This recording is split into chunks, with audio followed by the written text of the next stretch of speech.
ചില സിനിമകൾ കണ്ടുകൊണ്ടിരിക്കുമ്പോൾ തന്നെ നമ്മൾ സിനിമയിലേക്ക് അത്രയ്ക്ക് അങ്ങോട്ട് ഇന്നാവും. അതുകൊണ്ട് തന്നെ നമുക്കത് റിപ്പീറ്റഡ് ആയിട്ട് കാണാനുള്ള പ്രേരണയുണ്ടാവും. അതായത് വാഴ 2 പോലെയൊക്കെയുള്ള സിനിമകൾ നമ്മൾ അത്ര ഇമോഷണലി അത്ര കണക്ട് ചെയ്തുകൊണ്ട് നമുക്കത് വീണ്ടും വീണ്ടും കാണാൻ തോന്നും. എന്നാൽ ചില സിനിമകൾ കണ്ടുകൊണ്ടിരിക്കുമ്പോഴും ഈവൻ കണ്ടു കഴിഞ്ഞാൽ പോലും ആ സിനിമയിലെ ക്യാരക്ടേഴ്സിനോടോ കഥാപാത്രങ്ങളിലെ ആ ഒരു കഥ നടക്കുന്ന സ്ഥലങ്ങളോടോ ഒന്നും തന്നെ ഒരു തരത്തിലും ഒരു ഇമോഷണൽ കണക്ട് തോന്നില്ല. അത്തരത്തിൽ ഒന്നും തോന്നാത്തൊരു ഫിലിമാണ് എനിക്ക് പള്ളിച്ചട്ടമ്പി, ഡയറക്റ്റഡ് ബൈ ഡിജോ ജോസ് ആൻ്റണി. അങ്ങനെ ടോവിനോയുടെ മറ്റൊരു പടം, അതായത് പുള്ളി അങ്ങ് എഫേർട്ട് എടുത്ത് പരമാവധി ചെയ്തു വെച്ചിട്ടുണ്ട്. പക്ഷേ സ്റ്റിൽ മേക്കിംഗ് കൊണ്ട് പ്രത്യേകിച്ച് ഒരു തരത്തിലുള്ള ഒരു കണക്ഷൻ പ്രേക്ഷകരെന്ന നിലയ്ക്ക് ഈ സിനിമ കൊണ്ട് ഉണ്ടാക്കിയിട്ടില്ല. അതായത് ഒരു ബൊമ്മ പോലൊരു നായിക, ജസ്റ്റ് ഒരു ഐ ക്യാൻഡി മാത്രമായിട്ട് ഒരു കാണാൻ കൊള്ളാവുന്ന ഒരു നായികനെ കൊണ്ടൊന്ന് പ്ലേസ് ചെയ്തിട്ടുണ്ട്. ഒരു ഹിറ്റ് പാട്ട് ഇൻസ്റ്റയിലും റീൽസിലും എല്ലായിടത്തും ട്രെൻഡിങ് ആവണം, സിനിമേനെ പറ്റി നാലാൾ അറിയണം. അതിനുവേണ്ടി മാത്രം ഒരു നായകനെ കൊണ്ടുവന്നിട്ടുണ്ട്. ഒരു തരത്തിലും സിനിമയിൽ അവർ കൺവിൻസിംഗ് ആയിട്ട് റോൾ ചെയ്തിട്ടില്ല. ജസ്റ്റ് ഒരു ഐ ക്യാൻഡി അത്ര മാത്രം. വരുന്നു പോകുന്നു, പാട്ട് പാടുന്നു പോകുന്നു, അത്രേ ഉള്ളൂ. ഒരു തരത്തിലും ഒരു ഇമോഷണൽ കണക്റ്റോ നമുക്ക് ആ നായിക ഇവരാണ് ഇതിൽ വലിയൊരു പിവറ്റലായിട്ടുള്ള ക്യാരക്ടർ ചെയ്യാനുള്ളത് എന്നൊരു ഫീലിംഗ് ഒന്നും ഇല്ലാതെ ജസ്റ്റ് വരാം, നായകനെ നോക്കി ഇങ്ങനെ ചിരിച്ചുകൊണ്ടിരിക്കുക, ഒരേ എക്സ്പ്രഷൻ ത്രൂ ഔട്ട്, ക്യൂട്ട്നെസ് വാരി വെതറ. അവർക്ക് പകരം ഒരു ടെഡി ബെയറിനെ കൊണ്ടുവന്ന് വെച്ചാലും ഈ സിനിമയിൽ ഒരു തരത്തിലുള്ള മാറ്റം ഉണ്ടാകാൻ പോകുന്നില്ല. അപ്പോൾ അതുപോലെ തന്നെ ഈ മേക്കിംഗ് ആണ് ഇതിൻ്റെ ഏറ്റവും വലിയ പ്രശ്നമായിട്ട് എനിക്ക് തോന്നിയിട്ടുള്ളത്. ജെയ്ക്സ് ബിജോയ് മ്യൂസിക് ഇട്ട് തകർത്തിട്ടുണ്ട്. പക്ഷേ ഒരു തരത്തിലുള്ള കണക്ഷൻ തോന്നാത്തടത്തോളം കാലം ഈ സിനിമ ജസ്റ്റ് ഒരു ആവറേജ് എക്സ്പീരിയൻസ് മാത്രമാണ് എനിക്ക് പേഴ്സണലി തോന്നിയിട്ടുള്ളത്. ഈ സിനിമ ആക്ച്വലി കഴിഞ്ഞ ആഴ്ച ഇറങ്ങാനിരുന്നൊരു സിനിമയാണ്. പക്ഷേ ഇലക്ഷൻ്റെ ചട്ടങ്ങൾ നിൽക്കുന്നത് കൊണ്ട് ലൈസൻസ് കിട്ടിയില്ല എന്ന് പറഞ്ഞാണ് സിനിമയുടെ ഒരു റിലീസ് ഒരാഴ്ചത്തേക്ക് മാറ്റിയത്.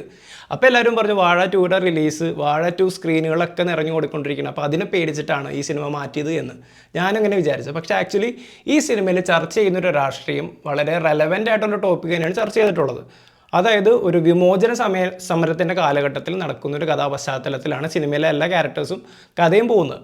അപ്പോൾ ആ ഒരു പ്ലോട്ട് നല്ലൊരു കോൺസെപ്റ്റായിരുന്നു, പറയേണ്ട കുറേ വിഷയങ്ങളൊക്കെ ഉണ്ടായിരുന്നു. പക്ഷേ ഡിജോ ജോസ് ആൻ്റണിയുടെ കാര്യം ശ്രദ്ധിക്കുകയാണെങ്കിൽ മനസ്സിലാവും. നമുക്ക് ക്വീൻ ആയാലും ജനഗണമന ആയാലും മലയാളി ഫ്രം ഇന്ത്യ ആയാലും എല്ലാ സിനിമയിലും പറയേണ്ടുന്ന ഒരുപാട് കാര്യങ്ങളുണ്ട്.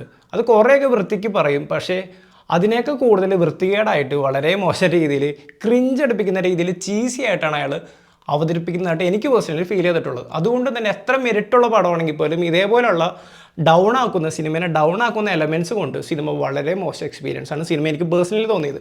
ഫസ്റ്റ് ഹാഫൊക്കെ ഇങ്ങനെയാണ് പൊയ്ക്കൊണ്ടിരിക്കുക, വളരെ ഫ്ലാറ്റായിട്ട്. ഈ കഥാപരിസരത്തിനോടും കഥാപാത്രങ്ങളോടും നമുക്കൊന്നും തോന്നില്ല. ടൊവിനോ വരുന്നു, ആളിച്ചിരി പൊട്ടം കളിക്കുന്ന രീതിയിലൊക്കെ കിടന്ന് കാണിക്കുന്നുണ്ട്. ഒരു ചട്ടമ്പിയാണ്, പക്ഷേ കുട്ടിത്തോളം ചട്ടമ്പി. ഓക്കെ, നമ്മളിത് കുറേ കണ്ടിട്ടുള്ളതാണ്. അപ്പോൾ അങ്ങനെ വന്നിട്ട് പിന്നീട് അങ്ങോട്ട് ആൾ മാസ്സാവുന്നുണ്ട്. അപ്പോൾ ഇനീഷ്യലി ക്യാരക്ടറിനോട് എന്തെങ്കിലുമൊക്കെ തോന്നിയാൽ മാത്രമാണ് പിന്നീട് അങ്ങോട്ട് മാസ് കാണിച്ചാലും നമുക്ക് അയാൾക്ക് വേണ്ടി കൈയടിക്കാൻ തോന്നുള്ളൂ. അതുകൊണ്ട് സിനിമയിൽ വളരെ പിവറ്റലായിട്ടൊരു ക്യാരക്ടർ ചെയ്തിട്ടുള്ളതാണ് സിദ്ദിഖും വിജയരാഘവനും. അവരൊക്കെ അവരുടെ പോർഷൻസ് നല്ല രീതിയിൽ തന്നെ ചെയ്തിട്ടുണ്ട്. സിനിമ തുടങ്ങിയപ്പോൾ തന്നെ ഞാൻ ആലോചിച്ചു, ഇതൊരു പ്രൊപ്പഗാണ്ട പടം പോലെ ലേബിൾ ചെയ്യപ്പെടാൻ പോകുന്നൊരു പടമാണോ? കാരണം ഓരോ 10 സെക്കൻഡിലും കമ്മ്യൂണിസ്റ്റ് ഭീകരന്മാർ, കമ്മ്യൂണിസ്റ്റ് തെണ്ടികൾ, കമ്മ്യൂണിസ്റ്റ് നാറികൾ, ഇത് തന്നെയാണ് എല്ലാ സെൻറ്റൻസിലും ലിറ്ററലി. അപ്പോൾ ഞാൻ ആലോചിച്ചു, ഓക്കെ, ഇതും മറ്റൊരു പ്രൊപ്പഗാണ്ട പടം. ഇപ്പോൾ കുറച്ച് നാൾ മുമ്പ് പ്രതിച്ഛായ എന്നൊരു സിനിമ ഇറങ്ങി, ആരുടെയൊക്കെയോ പ്രതിച്ഛായ മിനുക്കാൻ വേണ്ടിയിട്ടുള്ളൊരു സിനിമയായിരുന്നു. അപ്പോൾ ഇതിൻ്റെ രീതിയിലുള്ള ഒരു പ്രതിച്ഛായ മിനുക്കലിൻ്റെ ഭാഗമായിട്ടായിരിക്കാം ആ ഒരു പടം, ആ ഒരു സ്റ്റേറ്റ്മെൻറ്റ്സും കാര്യങ്ങളെന്ന് ഞാൻ വിചാരിച്ചു. പക്ഷെ പിന്നീട് അങ്ങോട്ട് പറയുന്ന കാര്യങ്ങളൊക്കെ എന്തിനു വേണ്ടി പറഞ്ഞു എന്നും പിന്നീട് അങ്ങോട്ട് എന്തൊക്കെ നടക്കുന്നു എന്നുള്ളതും ആ ഒരു മാറ്റങ്ങളൊക്കെ നല്ല രീതിയിൽ കാണിക്കുന്നുണ്ട്. പക്ഷേ ഫസ്റ്റ് ഹാഫ് ഒരു രീതിയിലും സെക്കൻഡ് ഹാഫ് എൻ്റയർലി ഡിഫറെൻറ്റ് രീതിയിലാണ് ഈ സിനിമ എടുത്തിട്ടുള്ളത്. സെക്കൻഡ് ഹാഫിൽ ഭയങ്കരമായിട്ട് അങ്ങോട്ട് മാസി ഒരു KGF ലെവലിൽ പോകാനൊക്കെയാണ് ശ്രദ്ധിച്ചിട്ടുള്ളത്. അതായത് KGF സെക്കൻഡിൽ നമ്മുടെ പ്രകാശ് രാജ് വന്നിട്ട് റോക്കിബയുടെ കഥയൊക്കെ പറയുന്നത് പോലെ സിദ്ദിഖ് ഇവിടെ വന്നിട്ട് കഥയൊക്കെ പറയുന്നുണ്ട്. അപ്പോൾ ഒരു KGF 140p പോലെയാണ് എൻ്റെ സെക്കൻഡ് ഹാഫ് എടുത്ത് വെച്ചിട്ടുള്ളത്. പിന്നെ സിനിമയിലെ ഏറ്റവും ഇമ്പോർട്ടൻ്റ് ആയിട്ട് ഒരു ക്യാമിയോ വരുന്നുണ്ട്. അപ്പോൾ സ്പോയിലർ ആഗ്രഹിക്കാത്തവർക്ക് വേണ്ടി ഞാനത് പറയുന്നില്ല, എക്സാക്ട്ലി മിക്കവർക്ക് അറിയാമായിരിക്കും ആ ക്യാമിയോ ആരാന്നുള്ളത്. അപ്പോൾ ഈ ക്യാമിയോനെ തന്നെ നമുക്ക് വേണമെങ്കിൽ രണ്ടായിട്ട് ഡിവൈഡ് ചെയ്യാം, ഒന്ന് സ്റ്റൈല്, ഒന്ന് സബ്സ്റ്റൻസ്. സ്റ്റൈലിൻ്റെ കാര്യത്തിൽ പക്കയാണ്. ആ ക്യാമിയോ ആയിട്ട് വന്ന ആക്ടർ നല്ല അടിപൊളിയായിട്ട് ആ ഒരു ഫിസിക്കും എല്ലാം മെയിൻറ്റെയിൻ ചെയ്ത് നല്ല അടിപൊളിയായിട്ട് ചെയ്തിട്ടുണ്ട്. സബ്സ്റ്റൻസിലേക്ക് വന്ന ഈ ക്യാരക്ടർ വന്നതുകൊണ്ട് സിനിമയ്ക്ക് എന്താണ് ഉണ്ടായത്? ഒരു തേങ്ങ ഉണ്ടായിട്ടില്ല. അതായത് ഒരു ബിൽഡപ്പിന് വേണ്ടി എന്നതിനേക്കാൾ അതിനപ്പുറത്തേക്ക് ഈ ക്യാരക്ടറിനെ കൊണ്ട് സിനിമയിൽ ഒരു തരത്തിലുള്ള ഗുണമുണ്ടായിട്ടില്ല. ഇനീഷ്യലി ക്യാരക്ടർ വന്നപ്പോൾ നമ്മൾ വിചാരിക്കും, ഓക്കെ, ഇനി എന്തൊക്കെയോ നടക്കാൻ പോകുന്നുണ്ട്, ഇനി ഇവരുടെ ഒരു ഫേസ് ഓഫ് വന്നു കഴിഞ്ഞാൽ പൊളിക്കും. പക്ഷേ പിന്നീട് അങ്ങോട്ട് ക്ലൈമാക്സിലൊക്കെ ഈ ക്യാരക്ടർ വരുമ്പോൾ ഒരു കപ്പട മീശയും ഒരു കപ്പട താടിയൊക്കെ വെച്ചിട്ട് ആ ഒരു ബിൽഡപ്പിന് ഒരു തരത്തിലും ജസ്റ്റിഫൈ ചെയ്യാത്ത രീതിയിലുള്ള ഒരു പേ ഓഫാണ് അവസാനം കണ്ടത്. അത് വളരെ ബോറായിരുന്നു. ആ ഒരു ക്ലൈമാക്സിൽ ആ ഭാഗങ്ങളെല്ലാം വളരെ ബോറായിരുന്നു. ആ സമയത്ത് തന്നെ ഈ പറഞ്ഞ പോലെ മേക്കിങ്ങിൽ ഭയങ്കരമായിട്ട് പൊലിപ്പിച്ച് കാണിച്ചിട്ടുണ്ട്. പക്ഷേ ഞാൻ നേരത്തെ പറഞ്ഞ പോലെ ഈ വീഡിയോയിൽ ത്രൂ ഔട്ട് പറഞ്ഞ പോലെ ഒരു തരത്തിലും ഇമോഷണൽ കണക്ട് തോന്നാത്ത ക്യാരക്ടേഴ്സ് എത്ര മലമറിച്ച് KGF ലെവലിൽ ആക്ട് ചെയ്താലും ബിൽഡ് ചെയ്ത് സീനിൽ കാണിച്ചാൽ പോലും നമുക്ക് ഒന്നും തോന്നില്ല. അപ്പോൾ അതുകൊണ്ട് തന്നെ ഈ ഒരു സിനിമ എൻ്റെ തലയുടെ മുകളിൽ കൂടെ പോയൊരു സിനിമയാണ്. അതായത് ഒരു തരത്തിലും എനിക്കത് സിനിമ അകത്തേക്ക് എടുക്കാനോ, ആകെപ്പാടുള്ളൊരു ഗുണം 2 മണിക്കൂർ 10 മിനിറ്റ് മാത്രമാണ് എനിക്കിത് കാണേണ്ടി വന്നുള്ളൂ എന്ന് മാത്രമാണ് ഈ സിനിമയെ പറ്റിയുള്ള എനിക്കുള്ള ഒരു പോസിറ്റീവ്.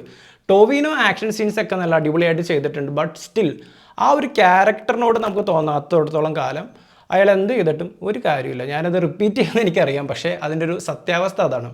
ഫിസിക്കും ആ ഒരു ആക്ഷൻ കൊറിയോഗ്രാഫി എല്ലാം ടോവിനോ തകർത്തിട്ടുണ്ട്. പക്ഷേ എനിക്ക് ഒരു തരത്തിലും എനിക്ക് കൈയടിക്കാനോ അത് കിടിലനായിരുന്നു എന്ന് പറയാനോ തോന്നിയിട്ടില്ല. അതാണ് ഞാൻ ആദ്യമേ പറഞ്ഞത്. ടോവിനോ ഏത് പടത്തിലാണെങ്കിൽ പോലും, പടം മോശമാണെങ്കിൽ പോലും ടോവിനോ അയാളുടെ 100% എഫേർട്ട് ഇട്ടിടുന്നത് എനിക്ക് എപ്പോഴും തോന്നിയിട്ടുണ്ട്. അതുപോലെ മറ്റൊരു സിനിമയാണ് ഈ ഒരു സിനിമ. നായിക ഇറലവൻ്റ് ആയിട്ടുള്ളൊരു നായികയാണ്, ഒരു കഥാപാത്രമാണ്. ഓൺ പേപ്പർ അവർ വലിയൊരു ക്യാരക്ടറാണ്. പക്ഷേ സിനിമയിലെടുത്ത് വന്നപ്പോൾ ഒരു തരത്തിൽ ലിപ്സിങ്ക് എങ്കിലും ഒന്ന് ശരിയാക്കിക്കൂടെ? മിസ്റ്റർ ഡിജോ എപ്പോഴും ഉള്ളൊരു പരിപാടിയാണ് മലയാള സിനിമയിൽ വേറെ ഭാഷയിലുള്ള ഒരു ആക്ട്രസിനെ കൊണ്ടുവരാം, എന്നിട്ട് അവരെ കൊണ്ട് കഷ്ടപ്പെട്ട് മലയാളം പറയിപ്പിക്കുക. അറ്റ്ലീസ്റ്റ് അവരോട് ലിപ്സിങ്ക് എങ്കിലും ഒന്ന് കറക്റ്റാക്കിയിരുന്നെങ്കിൽ നമുക്ക് ഇത്രയും അരോചകമായിട്ട് തോന്നില്ലായിരുന്നു. ഇത് ഇവർ വരിക, നമ്മുടെ നായകനായ ടോവിനോനെ ഇങ്ങനെ നോക്കിയിരിക്കുക, ഫുൾ ആ ഒരു ചിരി മെയിൻറ്റെയിൻ ചെയ്തിട്ട് വേണം. അവർ അഭിനയിക്കുന്ന സീനിൽ പോലും ചിരിച്ചിട്ടാണ് അഭിനയിക്കുന്നത്. അപ്പം അത്രയ്ക്ക് അരോചകമായിരുന്നു ആ നായികയുടെ പോർഷൻസ് എല്ലാം. ഭാഗ്യത്തിന് ആ സീൻസ് ഒരുപാട് ഉണ്ടായിരുന്നില്ല, പെട്ടെന്ന് ഒരു ഷോർട്ട് ലിവ്ഡ് ക്യാരക്ടറായിരുന്നു. അതുകൊണ്ട് മാത്രം പിന്നെയും കുഴപ്പമില്ല എന്ന് വെക്കാം. ബാക്കി ആർട്ടിസ്റ്റൊക്കെ ഡീസൻ്റായിട്ട് ചെയ്തിട്ടുണ്ട്. പക്ഷേ ചൈൽഡ് ആർട്ടിസ്റ്റ് എല്ലാം നല്ല ബോറാക്കിയിട്ടുണ്ട്. നമുക്ക് ഇമോഷൻ തോന്നാൻ വേണ്ടിയിട്ടുള്ള ഏറ്റവും വലിയൊരു ട്രിഗറിങ് പോയിൻ്റ് ആയിരുന്നു ചൈൽഡ് ആർട്ടിസ്റ്റിൻ്റെ ഇമോഷൻസും കാര്യങ്ങളൊക്കെ. പക്ഷേ അതെല്ലാം ഈ ഒരു ക്രിഞ്ച് ലെവലിൽ ചീസിയാക്കി വെച്ചതുകൊണ്ട് തന്നെ നമുക്ക് ഒരു തരത്തിൽ ഇമോഷൻ തോന്നിയില്ല. ലോക സിനിമയിലെ ഫ്ലാഷ് ബാക്ക് ഓർമ്മിപ്പിക്കുന്ന തരത്തിൽ പല കാര്യങ്ങളും ഇതിനകത്തുണ്ട്. അപ്പോൾ അവിടെ ഇമോഷൻ വർക്കായി, പക്ഷെ അതേപോലെ തന്നെ ചെയ്യാൻ നോക്കി, പക്ഷെ ഇവിടെ പാളിപ്പോയിട്ടുണ്ട്. പ്രത്യേകിച്ച് ടൊവിനോൻ്റെ ചെറുപ്പത്തിലുള്ള ഒരു ക്യാരക്ടർ സ്ക്രീനിലൊക്കെ വരുമ്പോൾ ഭയങ്കര മോശമായിട്ടാണ് അയാൾ ആ ഒരു ക്യാരക്ടർ ചെയ്തിട്ടുള്ളത്. ആ ഒരു കുട്ടിയാണ്, അതുകൊണ്ടൊന്നും പറയാൻ പാടില്ല എന്നൊന്നുമില്ല. വളരെ മോശമായിട്ടാണ് എനിക്ക് തോന്നിയത്. ഒട്ടും കൺവിൻസിങ് ആയിട്ട് തോന്നിയില്ല. ചൈൽഡ് ആർട്ടിസ്റ്റ് എല്ലാം വളരെ ഡ്രമാറ്റിക് ആയിരുന്നു. ഫസ്റ്റ് ഹാഫ് കണ്ടു കഴിഞ്ഞപ്പോൾ ഇത് ഡ്രാമ കാണുന്ന പോലെയാണ്. സിനിമയിൽ തന്നെ ഒരു ഡ്രാമയുടെ ഭാഗമുണ്ട്. അപ്പോൾ ഈ സിനിമ ത്രൂ ഔട്ട് ഒരു അതിനാടകീയമായിട്ടാണ് എനിക്ക് തോന്നിയിട്ടുള്ളത്. ഒരു തരത്തിലും എന്നെ എൻ്റർടൈൻ ചെയ്യാൻ ഈ സിനിമയ്ക്ക് എന്നെ സാധിച്ചിട്ടില്ല. ചിലവർക്ക് റെഡിയാവും, ചിലവർക്ക് റെഡിയാവില്ല. അപ്പോൾ എനിക്ക് റെഡി ആവാത്ത കൂട്ടത്തിലാണ്. നിങ്ങൾക്ക് ചിലപ്പോൾ ഇതൊരു ഗംഭീര പടമായിട്ട് തോന്നിയിട്ടുണ്ടാവും. എല്ലാവർക്കും അവരുടേതായ അഭിപ്രായമാണ്. ഇതാണ് ഈ സിനിമയെ പറ്റിയുള്ള എൻ്റെ ഒരു അഭിപ്രായം.